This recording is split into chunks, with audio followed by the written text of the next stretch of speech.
wine-soaked counter, treated Raf to a hard look and began to heave his barrels with rather more swagger than before. "God's greetings, honoured madam," Raf began, punctuating his address with a small bow. "This humble minstrel craves the joy of filling your worthy establishment with song, in swap for a place to lay my head and a little something to fill my stomach naturally." The fellow behind the counter snorted but refrained from comment, or perhaps a snort was the limit of his vocabulary. Honoured madam, however, promptly proceeded to dissolve. Eyelashes were batted, a bosom was heaved. His proposal was accepted, but Raf began to fear that the required place to lay his head would be next to her own. He was saved from having to reject his hostess outright by the arrival of a party of travellers, demanding Madame's attention in no uncertain terms.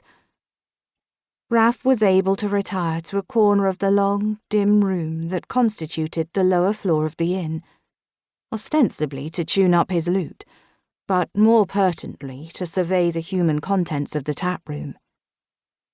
He needed locals, not blow-in strangers. This was his last stop before the chateau. He needed inside information. But first Raf played. He was a minstrel, after all. He must act the part. So he settled his beloved lute on his lap, melded himself to its voluptuously curved body, and entered a world of courtly love.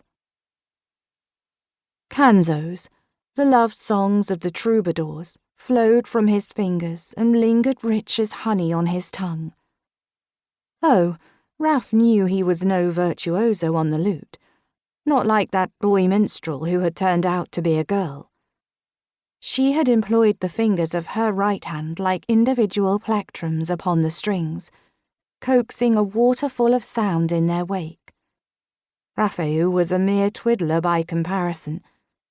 But he didn't care. He was one with the music, the soaring, inspiring lyrics, and he sang only for her. Not the minstrel girl Azalea, but his own elusive lady, Eglantine. His wild rose, and about as accessible as a bloom amid thorns. I love a rare flower who clings to steep stone, caged by briar and barb, lovely and alone. But eventually the song spell had to break.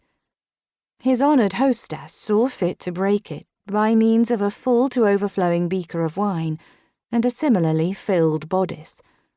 He wasn't sure which she wanted him to engage his lips upon first. Luckily, Raf had no such dilemma. He raised the clay mug to her in gratitude.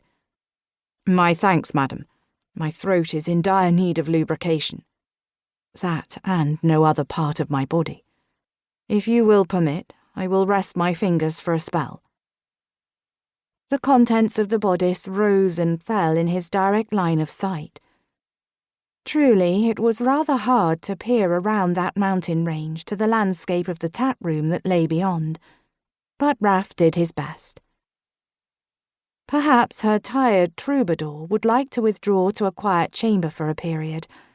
Why, the hostess was even willing to open her own quarters for his convenience.